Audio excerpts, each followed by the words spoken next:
พี่น้องคนไทยยินดีต้อนรับแรงงานจากประเทศลาวหรือว่าสปป.ลาวคนลาวเมื่อได้ยินข่าวนั้นนะสบายดีกับสวัสดีพี่ๆ FC ที่น่ารักทุกท่านยินดีต้อนรับเขาสู่ช่องเกตแก้วสาวลาวอีกแล้วเด้อเช่นเก่าเช่นเคยอีกแล้วมื้อนี้สาวเกตแก้วก็จะมีเรื่องราวและข่าวๆดีๆเอามาฝาก มาต้อนพี่ๆ FC ที่น่ารักทุกๆท่านนั่นเองเนาะซึ่งคลิปที่ว่าคนกัมพูชาได้กลับบ้านแต่มื้อนี้เนาะจะเป็นคลิปที่ว่าคนลาวเมื่อได้ยินข่าวแล้วคนไทยยินดีต้อนรับแรงงานลาวไปเฮ็ดเวียกอยู่ที่ฝั่งไทยซึ่งคนลาวได้ยินข่าวแล้วก็แบบบ่นิ่งนอนใจบ่รอช้า ฟ้าวไปพากันไปคนนี่แบบเป็นจำนวนหลายพันคนเลยเนาะ PFC ในเมื่อได้ยินข่าวว่าคนไทยยินดีต้อนรับแรงงานลาวนั่นเองเนาะ PFC คือแบบคนลาวก็แบบดีมกดีใจเนาะแล้วก็มีคอมเมนต์ตัวนี้คอมเมนต์มาว่ามาเลยพี่น้องสาวลาวแต่ต้องมาอ่าถูกต้องตามกฎหมายเฮ็ดบัตร ไว้เลยครับ โอ้โหเฮ็ดบัตรไว้เลยเนาะแบบคนไทยยินดีต้อนรับคนลาวก็คือแบบสาวลาวได้เห็นแล้วก็แบบโอ้โฮเนาะแล้วก็แบบคนไทยก็แบบก็ยังรักและก็หวังดีกับลาวแหละส่วนลาวก็แบบรักไทยแรงอยากไปทำงานค่าแรงนี่ก็แบบได้สุดยอด เดี๋ยว PFC มื้อนี้เดี๋ยวเราไปติดตามรับชมคลิปไปพร้อมๆกันเนาะว่าอ่าแรงงานลาวจะไปทำงานที่ประเทศไทยหรือว่าฝั่งไทยหลายส่ำใดเนาะ PFC ก่อนที่ไปรับชมก็ต้องขออนุญาตจากช่องอันบ่าวจากช่องเบิร์ดคำซีเว้าบ่าวลาวนั่นเองเนาะต้องขออนุญาตที่ว่าเอาคลิปของเพิ่นไปเผยแพร่ไปรีแอกชันเนาะ เดี๋ยว PFC เราไปติดตามรับชมคลิปวิดีโอตัวนี้ไปพร้อมๆกันเลยเนาะว่าแรงงานลาวไปทำงานอยู่ฝั่งไทยนี่หลายส่ำใดเนาะไปติดตามเลยคนไทยเนาะบ่ต้องห่วงว่าสิขาดแรงงานนี่คือแรงงานสปป.ลาวพี่น้องที่เดินทางเขามาทำงานอยู่ PFC ที่คือแบบประเทศไทยเนาะนี่คือกลุ่มสุดที่ยอดถูกต้องตามกฎหมายประเทศไทยพี่น้องมีบัตร คน MOU ลาวแท้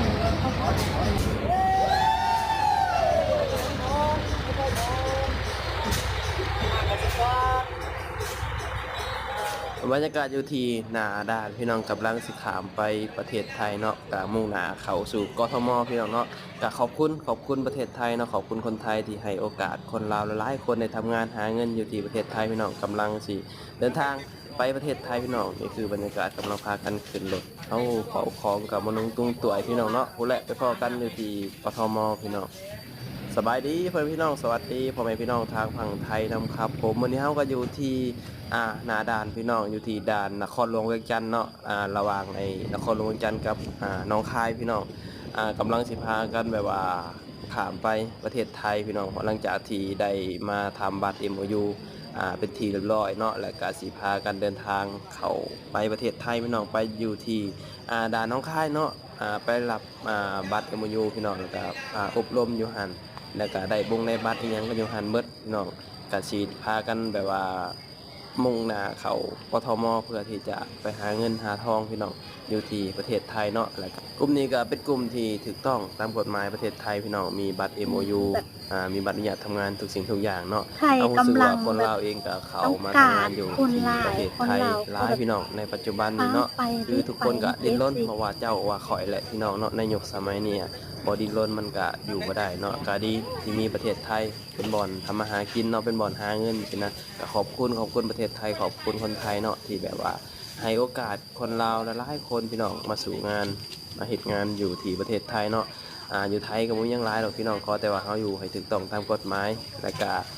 ทำหน้าที่ทำงานให้ดีเนาะแล้วก็ทำหน้าที่ตัวเองให้ดีแค่นั้นเองพี่น้องตั้งใจเก็บเงินตั้งใจแบบว่าหาเงินหาหยังแบบสิหั้นนะเพราะว่าทุกคนก็ดิ้นรนเพื่อสิ่งเดียวกันพี่น้องตอนนี้ก็กำลังสิแบบว่าข้ามไปด่านหนองคายพี่น้อง ตอนนี้ก็ฮอดด่านหนองคายเป็นที่เรียบร้อยพี่น้องแล้วก็เฮาก็สิรอแบบว่าเซ็นบัตรอีหยังก็สิ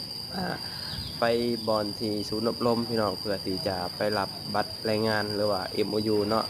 ก็คือแบบว่าทำบัตรน่ะมันก็ใช้เวลาพี่น้องหลายขั้นตอนเนาะกว่าจะได้บัตรน่ะก็บ่แม่นง่ายพี่น้องหลังจากที่เฮามาจากด่านแล้วเอาก็สิมาศูนย์อบรมที่แบบว่าอบรมรับบัตรรับหยังนะพี่น้องตามขั้นตอนของการทำบัตรอนุญาตทำงานของประเทศไทยไปเช่นนั้นพี่น้องนี่คือบรรยากาศเนาะเข้ามาในศูนย์อบรมกับสิมารวมกันในนี่แหละพี่น้องก็สิมาแบบว่ารับบัตรรับหยังกันอยู่นี่เนาะคือแล้วได้บอลนี่เลยไปเช่นนะก็รอบัตรรอหยังอบรมแล้วก็สิพากันเดินทางเข้าไปกรุงเทพพุ่นแหละพี่น้องเพื่อไปสู่งานสู่การเนาะถ้าเกิดว่าผู้ใดแบบว่ามีบัตรถูกต้องตามกฎหมายมีบัตรอนุญาตทำงานแล้วก็ทำงานก็สบายใจพี่น้องเนาะแล้วก็บ่ต้องกังวลอีหยังก็พยายามเนาะสำหรับคนลาวสินะพยายามอยู่ถูกต้องเด้อพี่น้องนี่คือบรรยากาศกำลังรอคิวขึ้นไปอบรมพี่น้องก็รอคิวเนาะว่าเวลาแบบว่าเฮาขึ้นไปอบรมแล้วก็เวลาเฮาเข้าไปถ่ายรูปรับบัตรนี่ก็เขาเจ้าก็สิเรียกตามคิวไปสินะก็เลยเห็นบรรยากาศแบบนี้กับพี่น้องก็พากันยืนรอคิวเนาะตอนนี้เฮาก็มาฮอดมาฮอดวันรับบัตรคิวเป็นที่เรียบร้อยพี่น้องก็สิรับบัตรคิวแล้วก็สิพากันขึ้นไปเนาะเพราะว่าก็ต้องแบบว่าตามคิวตามระเบียบพี่น้องเพราะว่าคนมันหลายเนาะต้องจัดระเบียบถ้าเกิดว่าบ่จัดระเบียบมันก็สิวุ่นวายพี่น้องหลังจากที่เฮาจะขึ้นไปอบรมแล้วก็เขาเจ้าก็สิเรียกตามบัตรคิวเขาไปถ่ายรูปเพื่อที่จะรับบัตรอนุญาตทำงานพี่น้องเนาะเดี๋ยวเบิ่งบรรยากาศนำกันตอนนี้เฮากำลังแบบว่าขึ้นมาอยู่ที่บอนที่อบรมแล้วก็บอนที่เฮาจะถ่ายรูปรับบัตรอนุญาตทำงานพี่น้องเนาะทำบัตรก็ถือว่าค่อนข้างที่จะหลายขั้นตอนอยู่พี่น้องเนาะเพื่อที่จะแบบตรวจสุขภาพเพื่อที่จะอบรมเนาะนี่คือเขามาบนศูนย์อบรมอาจจะบ่ได้ถ่ายให้เบิ่งเบิดรายละเอียดพี่น้องกับสิประมาณนี้แหละพี่น้องเนาะการทำบัตร MOU เนาะแต่สำหรับคนที่เคยเห็นแล้วก็อาจจะฮู้นะแต่คนที่บ่เคยเห็นอาจจะแบบว่างงๆเนี่ยก็บ่มีหยังหลายเด้อพี่น้องก็มาตามคนอื่นน่ะตามบริษัทเพราะว่าก็มีเจ้าของบริษัททำบัตร MOU ของคนไทยเขาเจ้าก็พามาทุกอย่างทุกขั้นตอนนั่นแหละพี่น้องเพื่อที่จะแบบว่าให้มันแบบว่าสะดวกสบายไปสินั้นนี่เลยพี่น้องตอนนี้ก็กำลังสิเข้าไปถ่ายรูปเพราะว่าจะรับถึงขั้นตอนสุดท้ายแล้วรับบัตรอนุญาตทำงานนั่นเองเนาะหลังจากที่แบบว่าเฮาได้รับบัตรอนุญาตทำงานพี่น้องก็สิพากันเดินทางเข้าไปในกทมพี่น้องเพื่อที่จะทำงานทำการเนาะนี่คือบรรยากาศศูนย์อบรมอยู่ที่ด่านน้องคายพี่น้องบรรยากาศพี่น้องเบิ่งจนค่ำว่าแม่เพื่อมันสิได้เพราะว่ามันคนหลายพี่น้องคนได้ว่าเป็นพันย้ำหลายพันคนเฮ็ดบัตร MOUหลายพี่น้องเนาะแบบหลายคนเนาะเพื่อสิได้ก็บ่เป็นไงเบิ่งจนค่ำตอนนี้กำลังสิทุ่มหนึ่งแล้วพี่น้องตอนนี้เจ้าของบริษัทเขาเจ้าก็สิเรียกไปประชุมพี่น้องว่าบัตรเฮาแบบใช้จังได๋แบบสินะมันเป็นจังได๋สินะเดี๋ยวเฮาก็ไปพังนำกันพี่น้องว่าเขาเจ้าสิว่าจังได๋เบิ่งไว้เสียก่อนเด้ออยู่ข้างหน้านี่มันสิมีชื่อมีนามสกุลวันเดือนปีเกิดแล้วก็รูปถ่ายเจ้าของแล้วก็ใส่รูปถ่ายเจ้าของเป็นสัญชาติทำลงเป็นพม่าแล้วเปลี่ยนล้วนมันสิเอากลับไปมันเคยดีเด้อนี่ใส่ก่อนส่วนหลายสิคุณมาจากทางสมุทรสาครเพราะว่าผมจะจัดหางานอยู่เคารพของคนที่อันนี้คือใบอนุญาตทำงานเนี่ยมีอายุอยู่ที่2 ปีนะครับ2 ปีนับจากเมื่อเขาประเทศมากกับคือมือนี้นะครับชื่อประทุกเป็นวันที่28ชุดเนี่ยเราครบ2 ปีดังนั้นวันที่28พฤษภาคม28เดือน5ปี2020น่าเท่าไหร่อีก2 ปีก็37ครับผม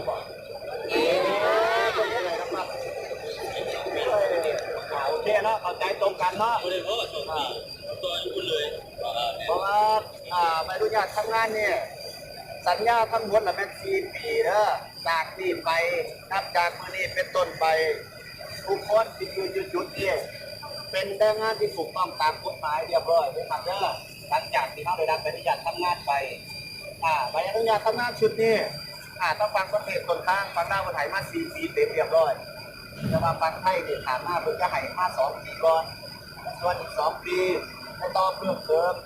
ปลายทาง2 ปีหลังนี่เรานัดไปต่อเพิ่มเติมอยู่ในเขตจัดหางานพื้นที่ที่เจ้าของอยู่ กรุงเทพมหานครผู้ว่ามีจักเขตพื้นที่จัดหางาน10 เขตพื้นที่ฉะนั้นแล้วผู้ใดอยู่เขตไหนเราไปต่ออยู่เขตนั้นส่วนผู้ใดอยู่ที่ต่างจังหวัดก็ไปติดต่อที่จัดหางานจังหวัดนั้นๆนะครับเด้ออีก2 ปีหลังพอครบ4 ปีเข้ากับกลับมาหนีมาอีกรอบนึงนะครับเนาะผู้ใดว่าท่านได้พ่อหรือว่าผู้ใดพ่อแล้วก็มาอยู่บ้านเนาะตอนนั้นตัวบัตรปลายชีวิตก็ผู้ใดพ่อไว้ก็ได้เมื่อไว้ผู้ใดพ่อซ่าก็ได้เมื่อทั้งหลังนี่แหละโอ้เลยนั่นเชื่อกันสิ้นเดือนนี่ก็สิพ่อได้บ่จักผู้มานะครับว่าบ่แน่ได้มาเพิ่มมีโชคดีกับสิ่งนี้อาจจะเป็นผู้เดือนที่ดีนะครับเป็นสิ่งที่บ่แน่นอนกันอยู่ในตัวสีน้ำเงินเนี่ยก็คือมื้อสิ้นสุดของวีซ่าเฮาสิเป็นวันที่28 พฤษภาคม 2027สังเกตนะครับว่าผู้ไว้บ่เข้าใจ ก็น่าเป็น ก่อนเมื่ออยู่ไปปีกว่านะครับวีซ่ามันสิเบิดเมื่อใดให้สังเกตอยู่ชุดนี่ตัวนี้หานักเรียนมันสิปั๊มไอ้น้อยก็อันนี้มื้อนึงบางเที่ยไอ้บางรอบอาจสิเป็นตัวนี้28บางรอบเป็น27ก็มีเพราะฉะนั้นแล้วให้เอาวีซ่าตัวนี้คิดเกณฑ์ตัววีซ่านี่เพิ่นปรับเพื่อละ500 บาทต้องจำเด้ออย่าลืมเด้อขาดบ่ได้ปรับเพื่อละ500 บาทเพราะฉะนั้นยุดนี่เป็นยุดที่วีซ่าเฮาแค่10ชุดให้ทุกคนสังเกตยุดนี่เด้อข้างล่างเป็น e วีซ่าเพิ่นปั้นคำว่า e วีซ่าให้ทั้งลุงนะครับเด้อ e วีซ่าบางคนอาจใช้ตัวบางคนอาจสิใช้ปากกาเขียนเอาแต่นี่เพิ่นใช้ตามคำว่า e วีซ่าอันนี้คือวีซ่าทำงานของเราครับเนี่ยคือการขึ้นตัวนี่มีเสน่ห์ครับปั๊มวีซ่าทำงานมีเสน่ห์แต่ก่อนน่ะติดเพิ่นหน้านึงสมัยก่อนแม่นบ่ตอนนี้มีซ้ำนี่แล้วเดี๋ยวกลับไปลบใจเอาข่อยมีเสน่ห์วีซ่าทำงานมันเป็นแบบนี้ไปแล้วมันบ่ได้คือเก่านะครับเด้อได้งานตัวเก่าที่บ้านมันติดตัวไหนหมู่บ่เอาเก่ามามันติดตัวไหนมื้อนี้ให้สิบอกพี่แม่เอาไปติดตัวไหน29 เดือน 5เจ้านัดพบไป2 มื้อ29 เดือน 5จบอีกทีนัดไป3 เดือนเดือน8เดือน8เนาะเดือน5ต้องเป็นเดือน8เด้อเดือน8ก็คือเดือนสิงหาวันที่29ให้นัดพบมา2 มื้อเป็น20 27สิงหาได้งานตัว90 วันครั้งที่1คนลาวดีใจแท้ที่ว่าได้ไปเฮ็ดงานฝั่งไทยนั่นเอง ครับคุณมีมั้ยโอ้แล้วอะไรโอ้แล้วไง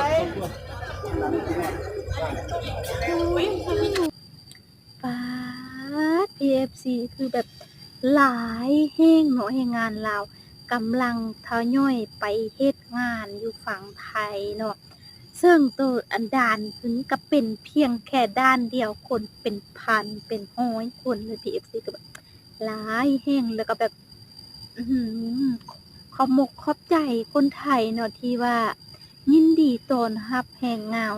งานลาวตลอดนั่นเองซึ่งหัวหน้าเพิ่นก็จะแนะนำระเบียบเรียบร้อยเนาะว่าจุดนั้นจุดนี้ผู้นั้นผู้นี้โอ้โหแบบพูดจาเพราะมากเว้าม่วนอีกเนาะพี่ FC คือแบบ